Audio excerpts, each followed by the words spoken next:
Salut tout le monde, ravi de vous retrouver pour une nouvelle vidéo.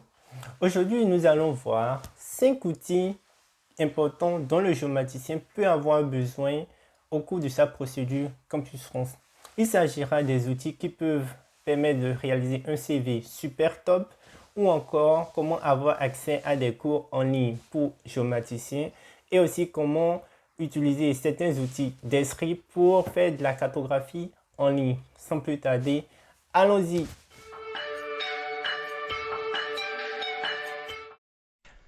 Alors, le premier outil que je vais vous présenter et qui sera utile pour le géomaticien dans sa procédure Campus France, c'est Canva ou canva.com. C'est un outil en ligne qui permet de faire du graphisme, je dirais, pour débutants, mais aussi pour des professionnels. Ça ne sera pas aussi bien que si vous utilisez Illustrator ou Photoshop, mais pour le géomaticien, ça lui sera très utile, notamment pour la réalisation du CV. Parce qu'avec Canva, il y a déjà des modèles de CV qui sont là. Vous voyez ici, il y a plein de petits modèles, que ce soit pour demander un emploi ou plutôt pour postuler à des formations. Du coup, en cliquant sur celui-ci par exemple, je retrouve ceci comme modèle. Et je peux faire des modifications, changer le nom, déplacer les éléments comme je voudrais. Et je peux aussi modifier de modèle de CV. Voilà. Tout ceci reste personnalisable en fonction de vos goûts et des sections que vous faites pour votre CV. Moi, personnellement, j'ai utilisé Canva pour faire mon CV récemment.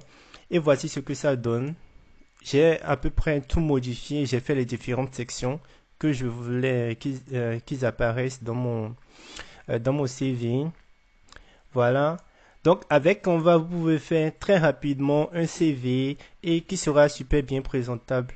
Une fois que vous avez fini de modifier votre CV, vous pouvez juste cliquer là sur la flèche de téléchargement et vous télécharger directement pour impression parce que là, c'est une super bonne qualité. Donc, une fois que vous téléchargez, vous verrez le fichier qui se télécharge directement et qui va se retrouver dans votre dossier de téléchargement qui est ici. Alors, voilà ce que ça donne. Donc, une fois que vous aurez fait les modifications, vous aurez un CV qui tient en une page et qui sera super top.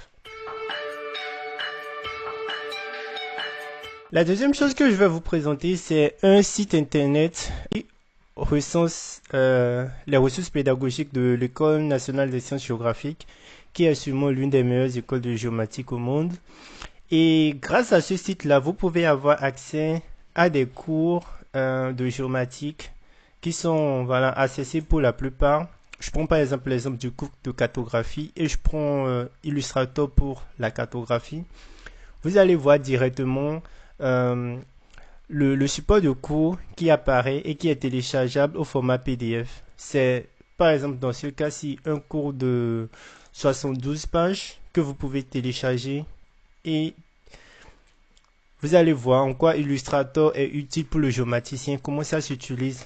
C'est important parce que ça prouve que voilà, vous vous donnez à la géomatique et que vous essayez de voir tout ce qu'il y a comme cours et tout ce qu'il y a comme ressources disponibles. La troisième chose que je vous présente, c'est Sigmag TV. C'est un média pour géomaticiens.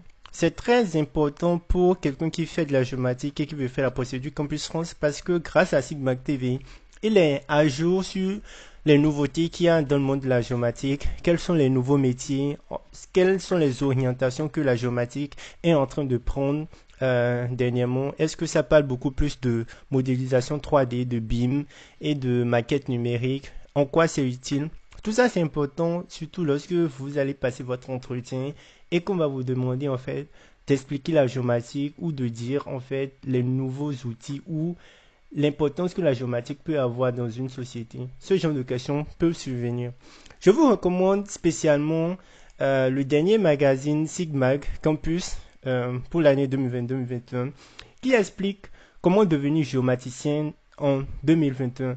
C'est un magazine très utile où vous allez voir des dossiers, des éditos, mais également des zooms sur les écoles et les formations qui sont proposées. Ouais.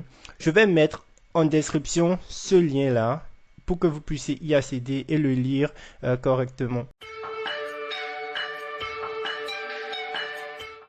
La quatrième chose que je vais vous présenter, c'est quelque chose que nous utilisons tout le temps, c'est les réseaux sociaux. Et principalement Twitter et LinkedIn, où il y a plusieurs professionnels de la géomatique qui se retrouvent. Je vous conseille par exemple de créer un compte Twitter et de suivre Boris Merisquet, qui est un professeur à l'université de Rennes 2. Et dont les cours sont très intéressants et sont disponibles ici sur, en description de son compte Twitter. Et il publie beaucoup d'éléments sur la visualisation cartographique et tout ce qui est données géographiques.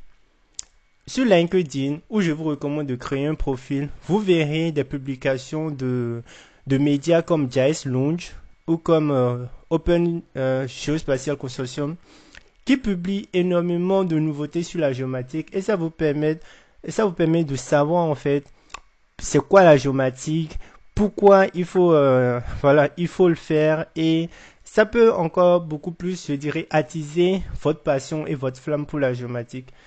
C'est aussi important parce que sur LinkedIn, il y a beaucoup de professeurs d'université ou de professionnels de la géomatique qui se retrouvent. Alors, le dernier outil que je vous recommande, c'est ArcGIS Online. C'est un outil d'Esri qui permet de faire des cartes interactives et que vous pouvez publier sur le net. Ça permet en fait également de montrer vos compétences en cartographie, notamment cartographie interactive. Pour avoir un accès à ArcGIS Online, vous devez créer un compte. Voilà, vous pouvez créer un compte public, dans le cadre de la procédure Campus France. Et grâce à ce compte public-là, vous pouvez avoir accès à ArcGIS Online et effectuer, des récits cartographiques ou des cartographies interactives, comme celle que je vous avais présentée dans la précédente vidéo. Grâce à ce compte-là que vous allez créer, vous pouvez avoir accès à StoryMaps. Ça, c'est la version classique de StoryMaps. Ça permet de faire des récits cartographiques, comme les récits dont je vous ai parlé sur le tourisme à Porto-Novo ou sur les incubateurs à Cotonou. C'est très important parce que ça prouve que vous avez certaines compétences également en récit cartographique et que vous donnez et que vous faites des recherches dans le domaine en fait. Il y a également la nouvelle version de ArcGIS StoryMap. Et cette version-ci est toujours en développement, mais elle présente beaucoup plus, je dirais, de nouveautés comparée à la version classique. Vous pouvez essayer les deux pour voir celle qui vous convient le mieux. Mais la version récente, celle-ci d'ArcGIS StoryMap, sera celle qui sera la LTR, sur la longue durée, c'est celle-ci qui va rester. Un petit complément pour la vidéo précédente où je vous ai parlé de comment intégrer les universités en France. Ce n'est pas qu'en master que vous pouvez candidater. Si vous avez déjà votre licence ou si vous êtes en première, deuxième ou troisième année de licence en géographie ou en urbanisme ou dans n'importe quel pays, vous pouvez décider de venir et de continuer déjà votre cursus en licence.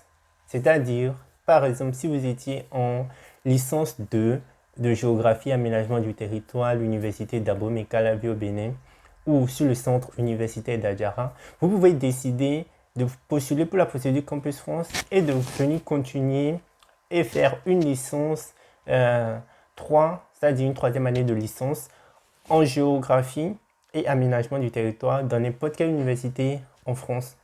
Une fois que vous avez votre licence en poche ici, vous pouvez postuler pour les masters.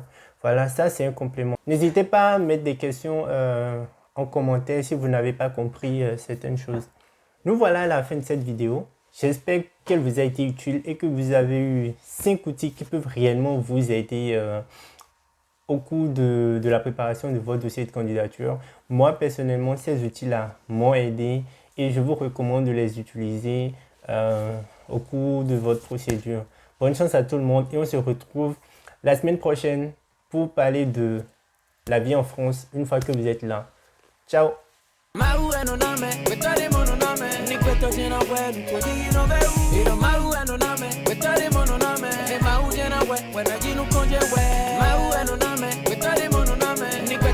ouais,